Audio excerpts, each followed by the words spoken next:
Have you heard of the British officer who was shot in the stomach, the groin, the hand, the ear, the skull, the ankle, the hip, the leg and the eye, and lived to tell the tale? Awarded the Victoria Cross, he also survived plane crashes, tunnelled out of a prisoner of war camp with just one hand, aged 63, and tore off his own fingers when a doctor refused to amputate them. This is the story of Lieutenant General Sir Adrian Carton De Wiart VC, the soldier they couldn't kill. Adrian Carton De Wiart was born into an aristocratic family in Belgium in 1880. His father, a lawyer, moved the family to Cairo 6 years later when Adrian's mother died. Educated at the Roman Catholic Oratory School near Birmingham, he then went up to Oxford University to study law. But a dull life in the law did not interest De Wiart one iota. He craved action, and in 1899 an opportunity for just such action presented itself. The Anglo-Boer War broke out in South Africa. And at that moment, he wrote in his autobiography, he realised that war was in his blood. He determined to join up, and if the British wouldn't have him, he'd offer his services to the Boers. As it was, the British were happy enough to have him, and he joined a yeomanry regiment, Paget's Horse. But the bigger problem was how to enlist without his aristocratic father knowing. He therefore signed up as an ordinary soldier, Trooper Carton, and stated his age as 25 rather than 20 to throw his father off the scent. Whilst crossing a river in a supposedly safe area in South Africa, his patrol came under fire from Boer snipers, and he was shot in both the stomach and the groin. Invalided back to Britain, he was met by his furious father. Somehow, De Wiart Jr. managed to win him round, and now recovered, off he went to South Africa again. This time, he joined the Imperial Light Horse, and this time, as an officer. Before the war was out, he'd gained a regular commission as a second lieutenant in the 4th Irish Dragoon Guards. Following the war, his regiment were placed on a series of peacetime postings. His dreams of charging the Boers single-handed and winning a posthumous Victoria Cross faded into the distance. In 1908, he married an Austrian aristocrat by the cracking name of Countess Frederica Maria Caroline Henrietta Rosa Sabina Franziska Fugger von Babenhausen. I kid you not. They were married for 40 years, during which time they had 2 daughters. In 1914, the First World War broke out.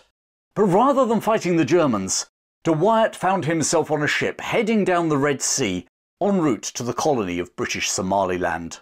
In his desire to see some sort of action, he had managed to get himself seconded from the 4th Dragoon Guards to the Somaliland Camel Corps, who were fighting a rebellion led by Mohammed bin Abdullah, whom the British had dubbed the Mad Mullah.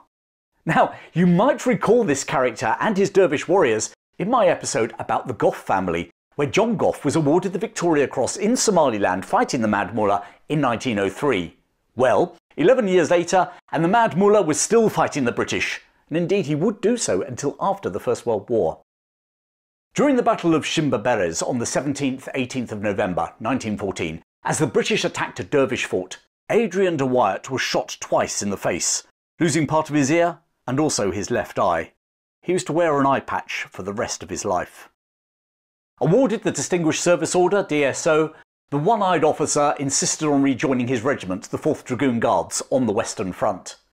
And he would see action at Ypres, the Somme, Passchendaele, Cambrai and Arras, and in every battle he was injured. In 1915, during the Second Battle of Ypres, his left hand was hit by a bullet. Staggering back to the British lines, he saw that his palm was shot away, as was most of his wrist. 2 fingers were hanging by a bit of skin. Pleading with the doctor to take off those fingers, when he refused, De Wiart simply pulled them off himself. What was left of his hand was then amputated. Incredibly, by 1916 he was back at the front. This man was indestructible. Attached to the Gloucestershire Regiment with the rank of Lieutenant Colonel, he was commanding the 8th Battalion during the fierce fighting at La Boisselle on the 2nd to 3rd of July 1916. During the battle, 3 other battalion commanders were killed or wounded. De Wiart now took over their commands as well as his own, and conducted a defensive action which held the British line. During this action, he took it upon himself to act as runner, ensuring that each command was following his orders, and in doing so, he came under intense fire from the Germans. For this action he was awarded the Victoria Cross.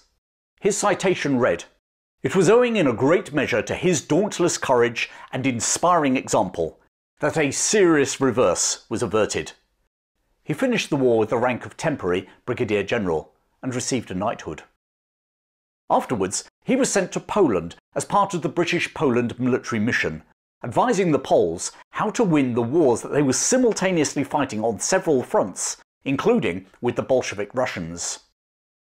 When the mission's commander, South African Prime Minister Louis Botha, died from Spanish influenza, De Wiart took over. As the Bolshevik Russians advanced on Warsaw, he went out on a train to observe the situation firsthand. Suddenly the train was attacked by a Russian cavalry unit, and as the train steamed to safety, the one-armed De Wiart stood on the tailplate, shooting at Cossacks with his revolver. The Poles were eventually to win that war, but his experiences there left two lasting impressions on Adrian Carton De Wiart. Firstly, a loathing for communists, and secondly, a love for Poland and the Poles.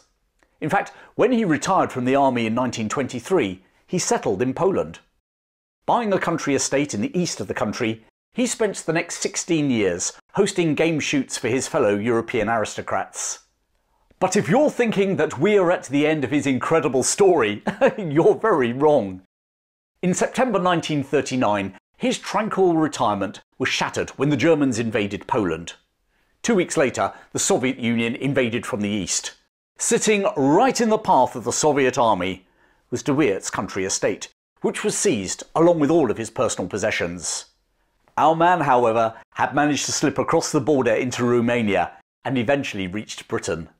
Here, he reapplied to join the army. Let's just pause for a moment and consider this request.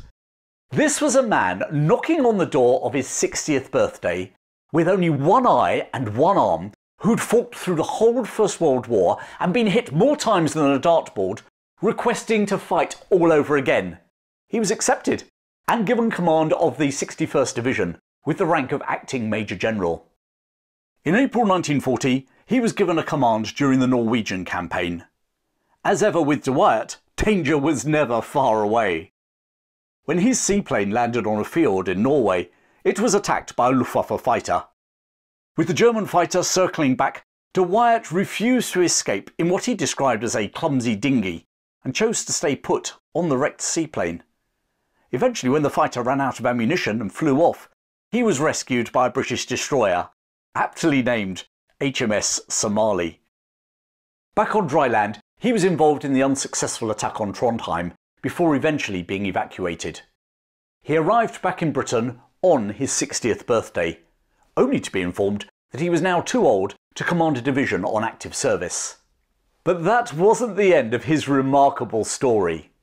Winston Churchill now proposed that he lead a military mission to Yugoslavia, which was facing a German invasion. Promoted to the permanent rank of Major General, this indestructible soldier set off on his latest mission. En route from Malta to Egypt, his aeroplane crashed into the Mediterranean. Swimming ashore, which is no mean feat for a one-handed person, he found that he was in Libya on the North African coast, which was controlled by Germany's ally, Italy. Taken prisoner, he was sent to a POW camp in a medieval castle in Tuscany, especially for senior Allied officers. Here he bonded with his fellow high-ranking prisoners, where one recalled that he must hold the record for bad language. He possibly held the record for escape attempts too, 5 in total. His last effort involved tunnelling for 7 months. Yes, I know he only had one hand, but this is Adrian Carton De Wiart we're talking about. He and several other officers actually made it out of the castle and now went on the run in March 1943. Dressed as Italian peasants, they hoped to blend into the countryside, although, strangely enough, a peasant with only one hand and wearing a piratical eye patch didn't exactly blend in, and he was recaptured, but only after being on the run for 8 days. But now his story took yet another incredible twist. Are you ready? At the end of July, the fascist leader Benito Mussolini had been ousted, and the new Italian government wanted to come to a deal with the Allies, but without the Germans knowing.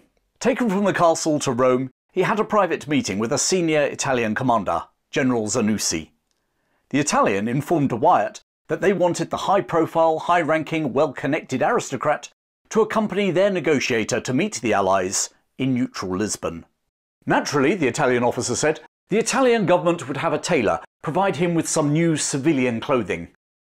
The British officer accepted, upon the condition, as he wrote in his autobiography, that he wasn't dressed like a gigolo. Having completed his mission in Lisbon, De Wiart finally returned to Britain. He had had one heck of a war, but it wasn't over. Just 1 month later, he was sent by Winston Churchill to be his personal military representative to China. He would spend the next 4 years in the Far East, having been asked to stay on when Clement Attlee defeated Churchill in the 1945 general election. He watched both the war between China and the Japanese and the growing tensions between the nationalists under Chiang Kai-shek and the communists under Mao.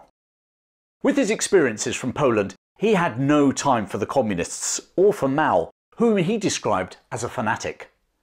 A blunt-talking man, one day he challenged Mao when the communist leader said that the nationalists were having little success against the Japanese. De Wiart snapped that at least they were fighting, whereas Mao was holding his men back to take on the nationalists later.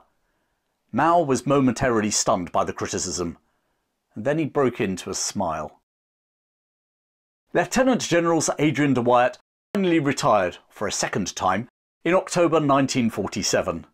And even now, there was time for one more injury. Passing through Rangoon in Burma on his way home, he slipped on some coconut matting and fell down a flight of stairs, knocking himself out and breaking several vertebrae. The only saving grace was that while the surgeons were operating on his latest injury, they removed several pieces of shrapnel they discovered from his past actions. He made a full recovery. After the death of his wife in 1949, he remarried 2 years later and settled in Ireland. In 1963, he died in County Cork, aged 83. His life was incredible on so many different levels.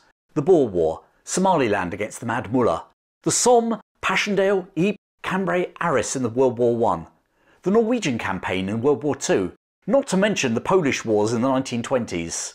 The Victoria Cross, the DSO, the French Legion of Honour, the Polish Cross of Valour twice, the Order of the Crown from Belgium were just some of the decorations he was awarded. Shot in the stomach, the groin, the skull, the ankle, the hip, the leg, the ear and the eye. Losing a hand, pulling off his own fingers and breaking several vertebrae. Surviving 2 serious plane crashes. Breaking out of a castle by digging a tunnel with just one hand and then going on the run in enemy territory for 8 days. Age 63. I mean, he even got Winston Churchill to write the foreword of his autobiography. Forget the Ministry of Ungentlemanly Warfare. Why hasn't somebody made a film about this man? Lieutenant General Sir Adrian Carton De Wiart, VC. The soldier they couldn't kill. Now, if you're interested in reading De Wiart's autobiography, I've posted a link in the description below. And also down there are links for those of you who want to support my show by becoming patrons. It's thanks to support of people like Harry, Mark and Rob that I'm able to devote so much time to both researching and producing these episodes. Thanks for joining me today.